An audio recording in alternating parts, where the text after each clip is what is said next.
Meus queridos, graça e paz a todos. Amados, de uns dias para cá, eu tenho prestado muita atenção em certas coisas entre nós irmãos em Cristo. Isso não é novidade para ninguém que no Evangelho muitas pessoas interpretam a Bíblia diferente uma das outras. O que nós temos que saber, o que salva, é crer que o Senhor Jesus veio ao mundo em carne, pagou pelos nossos pecados em nosso lugar e ressuscitou no terceiro dia. E subiu aos céus. E quando ele subiu aos céus, o Espírito Santo desceu para poder estar conosco. Senão, ninguém seria salvo. Então, nós sabemos que basta crer em Jesus Cristo. E mais, não são por obras que somos salvos. Porque senão seria graça. Senão seria como no Antigo Testamento. Senão seria por obras. Por não adulterar, não fornicar, não guardar sábado. Entende? Mas a fé, como no livro de Tiago diz, sem as obras, ela está morta. Abraão, não existia circuncisão quando Abraão creu. Abraão creu somente pela fé. Ele não foi justificado pela circuncisão. Mas depois, a circuncisão veio para justificar a fé. Mesma coisa as obras. Nós não somos justificados pelas obras, mas a nossa salvação, elas são justificadas pelas nossas obras, que nós passamos a praticar depois de salvos, através do Espírito Santo. É isso que basta. Então, um cristão, ele tem que entender o que é adultério, porque Jesus falou que ele não veio para abolir a lei, e sim para cumpri-la em nossos corações. Então, o Espírito Santo está em nós. O reino de Deus está entre nós. O Espírito Santo está em nós. Então, nós fazemos as obras de Cristo. Então, quando todo aquele que tem um selo do Espírito Santo, quando adultera,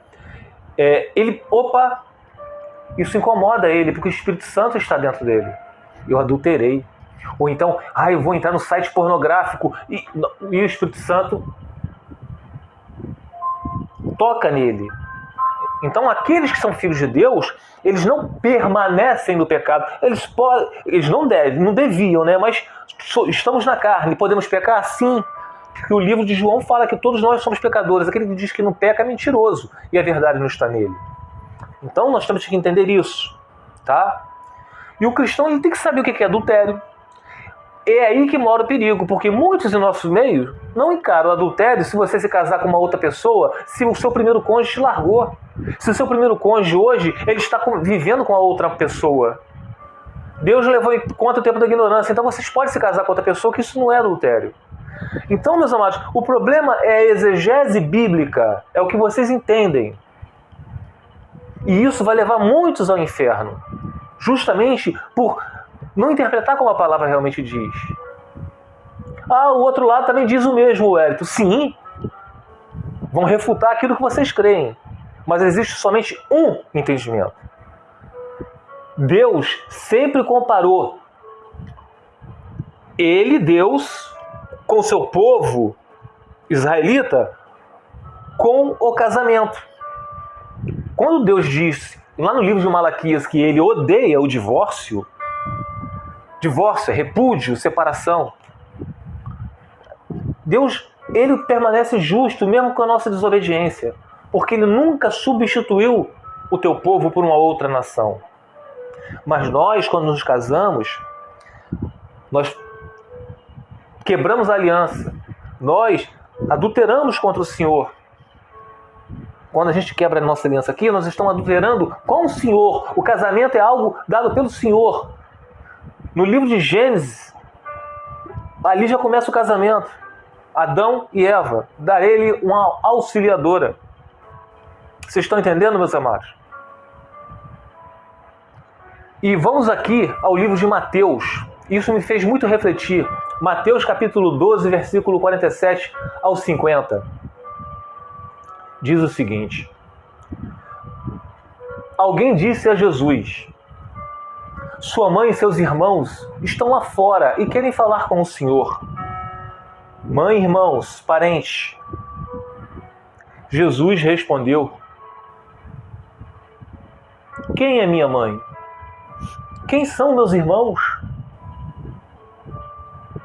Então apontou para seus discípulos e disse: vejam, estes são minha mãe e meus irmãos.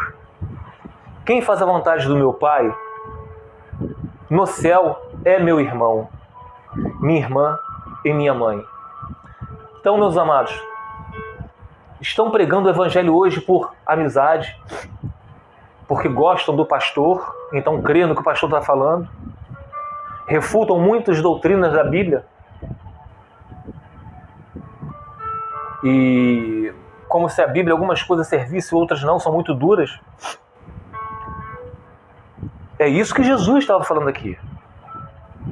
Não vai ser por ser a mãe dele, Maria, vai ser seus irmãos de sangue, Tiago e os outros.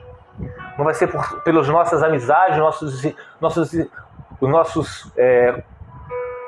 irmãos da igreja, não vai ser por nossos parentes. Eu tenho parente próximo. A minha própria irmã de sangue falou que crê na Bíblia diferente de mim. E ela acha fácil falar isso. Alguém está errado. Ou eu ou a minha irmã de sangue. E por praticarmos o erro, um de nós dois não serão salvos. Vocês estão entendendo, meus amados, como é que o negócio é bem complexo? Jesus falou, quem é a mãe dele e irmão dele são aqueles que fazem a vontade do Pai dele, que está no céu. Repetindo. Quem faz a vontade do meu Pai no céu é meu irmão, minha irmã e minha mãe. Aqui, Jesus não está falando que a gente tem que odiar aquele que pensa diferente da gente, que a nossa mãe deixe de ser nossa mãe aqui na terra, nossos irmãos de sangue aqui deixem de ser nossos irmãos, os nossos amigos deixem de ser nossos amigos aqui na terra. Não. Existe uma separação do evangelho para o mundo. Por isso que a gente vê lá, parece que está sendo muito repetitivo, mas vou repetir quantas vezes for necessário. Em 1 Coríntios, capítulo 5, versículo do 9 ao 12, o apóstolo Paulo diz para a igreja totalmente carnal, que era a igreja de Corinto: já lhes disse por carta que vocês não devem associar-se com pessoas imorais. Está falando para cristãos que ainda estavam carnais. Com isso não me refiro aos imorais desse mundo, nem aos avarentos, aos ladrões ou aos idólatras. Se assim fosse, vocês precisariam sair desse mundo. Mas agora estou lhes escrevendo que não deve associar-se com qualquer que, dizendo ser irmão, seja imoral, avarento, idólatra, caluniador, alcoólatra ou ladrão.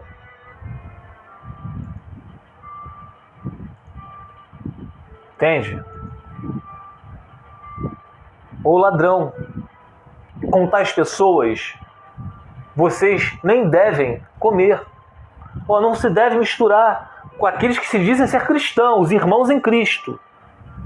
Por isso que Jesus falou lá no livro de Mateus: minha mãe e meus irmãos são aqueles que fazem a vontade do meu Pai. E aqui na igreja de Corinto, o apóstolo Paulo estava vendo que eles não estavam fazendo a vontade do Pai dele, e sim a vontade do mundo.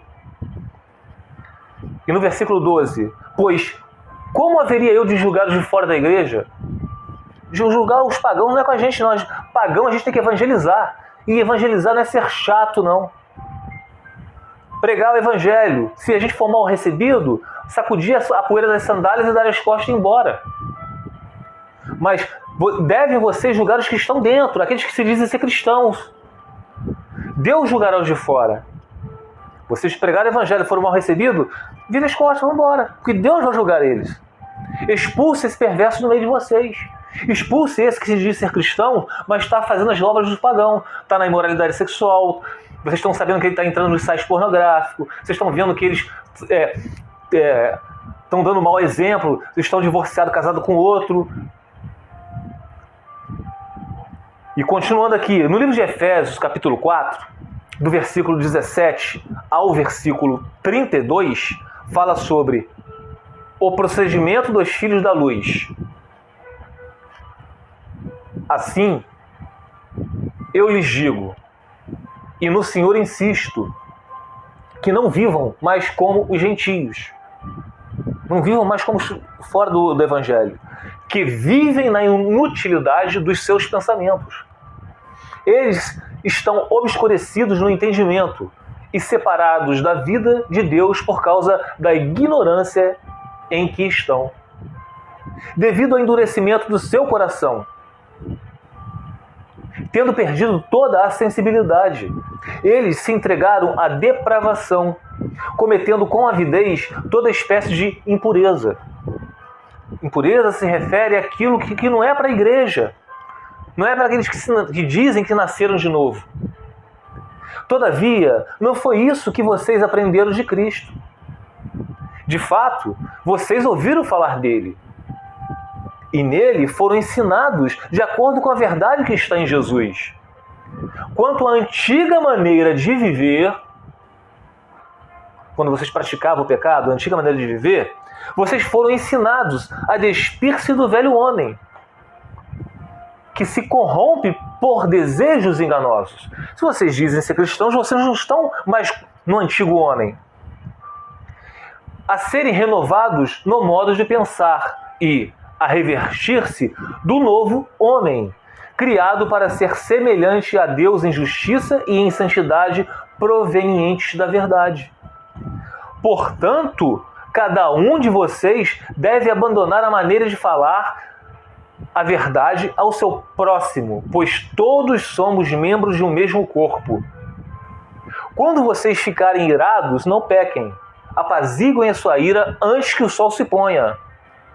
E não deem lugar ao diabo. Aqui está dizendo que vocês até podem, que vocês são seres humanos, irar, mas vocês não podem permanecer na ira.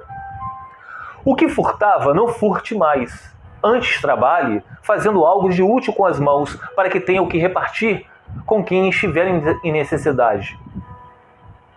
Nenhuma palavra torpe saia da boca de vocês, mas apenas o que for útil para edificar os outros, conforme a necessidade, para que conceda graça aos que a ouvem. Não entristeçam o Espírito Santo de Deus, com o qual vocês foram selados para o dia da redenção. Livrem-se de toda amargura, indignação e ira, gritaria e calúnia, bem como de toda maldade. Sejam bondosos e compassivos uns para com os outros. Sejam bondosos e compassivos uns para com os outros, perdoando-se mutuamente, assim como Deus os perdoou em Cristo. Então, amados, bem didático, bem simples de entender, e muitos não veem assim. Algo tão nítido nas Escrituras. Em Mateus 18, versículo 15 ao 17, diz: como tratar a ofensa de um irmão? Se o seu irmão pecar contra você, vá e, a sós com ele, mostre-lhe o erro. Se ele o ouvir, você ganhou o seu irmão. Mas se ele não o ouvir, leve consigo mais um ou dois outros, de modo que qualquer acusação seja confirmada pelo depoimento de 2 ou 3 testemunhas. Se ele se recusar a ouvi-los, conte à igreja. E se ele se recusar a ouvir também a igreja, trate esse suposto irmão como pagão ou republicano, ou publicano. Exclui ele do seu meio, para realmente entregá-lo a Satanás, para ver se ele seja salvo, para que não contamine toda a congregação, para que o mofo, a lepra, o pecado, um pouco de fermento leveda toda a massa. Amados, e muitos não fazem isso, porque eu creio diferente de você. Eu creio que na igreja Jesus é misericordioso. Jesus diz que nós temos que ser misericordiosos para com o outro. Que Deus demora a se irar. Mas, amados, aqui é doutrina. Existe um tempo determinado para todas as coisas, como diz em Eclesiastes. Ver o irmão pecando, como acabei de ler em Mateus 18, vá lá, repreenda-o. Continua no pecado, chama mais 2 irmãos, vá lá junto com os irmãos, repreenda-o de novo. E se ele permanecer no erro, chama o representante local. E se ele continuar com pecado, exclua do meio de vocês. Ah não, isso aí já não serve. Amados, como eu comecei esse estudo? Jesus falando com os irmãos, a mãe dele, é aqueles que obedecem ao Senhor. Esses são os verdadeiros irmãos dele. E para terminar, o apóstolo Paulo, no livro de Gálatas, capítulo 1, versículo 10, diz: acaso estou tentando conquistar a aprovação de pessoas? Eu, o Hélito, estou esperando likes? Estou esperando que os meus parentes de sangue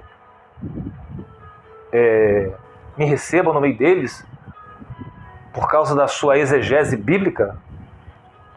Eu não estou aqui para agradar parentes de sangue, eu não estou aqui para agradar ninguém.